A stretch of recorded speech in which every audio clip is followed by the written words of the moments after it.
So different types of trades.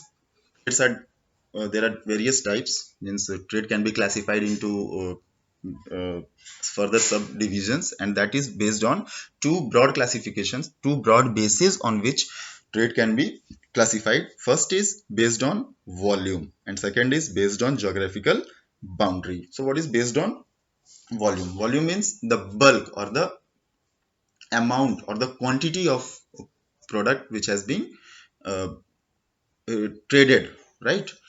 So I just explained you the terms wholesale and retailing. Wholesale means when a party buys or purchases large volume of product, then it is called as wholesale trade. And when a party purchases the same product, the same good from the wholesaler in a smaller quantity for further sale to the final consumers or customers, then it is called as retailing. Wholesale क्या होता है? जब कोई party बहुत बड़े quantity में सामान को खरीदती है, प्रोडक्ट को खरीदती है, अपने पास रखती है, तो उसको हम होलसेलिंग कहते हैं। और जब उस होलसेलर से कोई दूसरी पार्टी उसी प्रोडक्ट को थोड़े कम क्वांटिटी में लेती है, जिससे कि वो कंज्यूमर्स को, कस्टमर्स को बेच सके डायरेक्ट सेल के लिए, तो उसको हम क्या कहते हैं? Call it as retailing. I've explained this concept in the previous slide when I was explaining you this trade. So I hope this is clear. Now the next thing, the next classification is based on geographical boundary. Now what is geographical boundary? Obviously geographical boundary means geographical boundary you must have studied in class 9th and 10th the subject geography. So geographical boundary, obviously it differentiates a city from a city, a state from a state, and a country from a country. Obviously continent from a continent also, but we are not concerned about all those geographical terminologies, right? Before understanding this basis of geographical boundary, you must understand one more concept, that is what is a market. Market क्या होती है? Market मतलब ऐसा कुछ नहीं होता है कि मार्केट मतलब वो जगह जहाँ पे कि आप जा रहे हैं, बहुत भीड़ लगी हुई है, बहुत सारी दुकानें हैं, वो मार्केट नहीं होती है. I have explained you in the introductory video of this business studies. Market means a whole system, पूरा एक सिस्टम होता है जिसको मार्केट कहते हैं, जहाँ पर कि आप सारी एक्टिविटीज वहाँ पे होती हैं, ट्रेड होता है, कॉमर्स होता है वहाँ पे, फिर आपके कंज्यूमर्स वहीं उसी प्लेटफॉर्म पे होते हैं, exchange of money takes place on the same platform. उस पूरे सिस्टम को हम, पूरे कंसेप्ट को हम कहते हैं द मार्केट. ठीक है. So here to understand this geographical basis of types of trade, we must understand that generally what we say that in our this globalized scenario, a country is considered as a single market. ठीक है. एक country जो होती है, जैसे हमारी India country है ना, वो एक मार्केट मानी जाती है, right? In the same way Pakistan is a different market, वो एक अलग मार्केट है. Australia is third market, America is fourth market. मतलब मार्केट मतलब हम यहाँ पे, ये I am just trying to let you understand that this geographical boundary does not signifies, ये geographical boundary जो मैं बताने जा रहा हूँ आप लोगों को, इसका बिल्कुल मतलब ये नहीं है कि हम अब यहाँ पे city wise differentiate करेंगे या state wise differentiate करेंगे. No, this geographical boundary basis is based on the national markets. That is, India is one national or one domestic market. Fine. Australia is one national or domestic market. ठीक है. तो उसके basis पे जब हम when we will differentiate types of trade, then there are two bases, that is internal or domestic trade, external or foreign trade. Now what is this internal trade or domestic trade? Obviously जैसा कि नाम है, as the name implies, internal or domestic trade means a trade activity which happens within the boundary of a country or within the boundary of the domestic market is called as internal or domestic trade. ठीक है. Understanding it with the example of our own country, any trade activity which happens, which bound or which takes place inside our geographical boundary, that is within India, will be called as internal or domestic trade. And any trade activity in which any other market will be involved, ठीक है, that will be called as external or foreign trade. Right, students? I hope you understand. Any trade activity which takes place within our country is called as internal or domestic trade, and any trade activities in which any other market gets involved is called as external or foreign trade. Example से समझते हैं. Let's see this example. The same example of mobile phone. A mobile phone being manufactured in a factory situated at Noida, right, fine.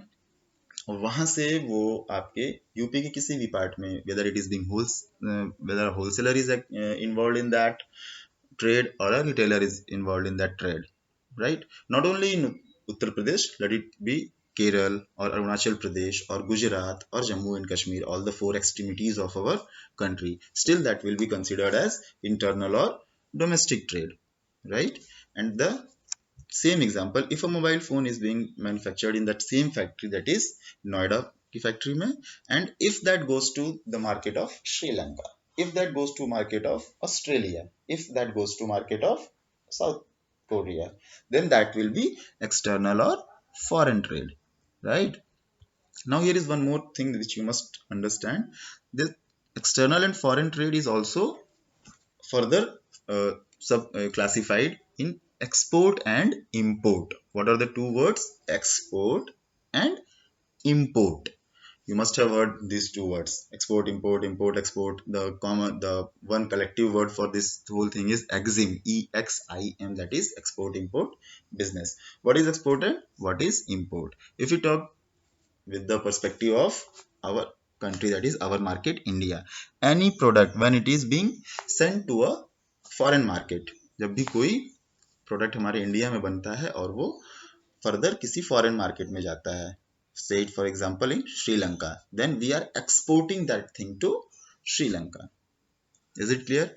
अब ये external या foreign trade does not only involves that we are sending our products to foreign markets. हम foreign market से भी product मंगाते हैं. We also bring purchase things from foreign markets. For example, if we are purchasing a mobile phone from China, a Chinese manufacturer is sending his products to Indian market, then that is also an external or foreign trade, but that will be not considered as export because we are not sending our product, we are bringing something, so that is called as import. बहुत simple, in one sentence understand this, that if we are manufacturing a product and sending to a foreign market, then that is called as export, and if we are manufacturing a product and bringing it to in our own country, that is called as import. Saman bhejna export, saman mangana import. I hope this is clear to you all. Fine. Now we'll see auxiliaries to trade. What are these auxiliaries to trade? Just we have discussed that what trade is. Trade is the activity of buying and selling. I just explained you that what are the stages, that is from manufacturer to the wholesaler, then wholesaler to retailer and all those things. Then here we saw this wholesaling, retailing, or then we also saw internal and domestic trade, and not only internal, domestic, external or foreign trade also. So we can see that a lots of things are involved in all these things, right? इतनी सब चीजें होती कैसे हैं?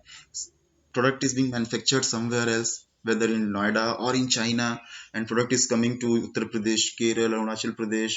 And if you take the example of our import trade, then it is being manufactured in China and it is coming to India. So how all these things are taking place? ये कोई बहुत simple system नहीं है. This is a very complex and a very systemized activities are going on day by day basis, due to which we are able to get produce products in our local markets. So how does this happen? This happens with the help of auxiliaries to trade. Auxiliaries to trade means the activities which facilitate this trade. The trade है ना, that is buying and selling of products from one place and bringing it from one place to another, that is from the point of manufacturing to the point where it is finally purchased by the customer. So obviously this is again not work of a single person, as we have saw that someone is manufacturing, then someone is wholesaling it, someone is retailing it, right? So जैसे कोई बना रहा है, कोई उसको ज्यादा में खरीद रहा है, कोई कम में खरीद रहा है और फिर फाइनली बेच रहा है, उसी तरह सारे काम भी कोई एक आदमी नहीं करता है. There are various things which are involved in this. So one by one we will see that which are those auxiliaries and what are their functions.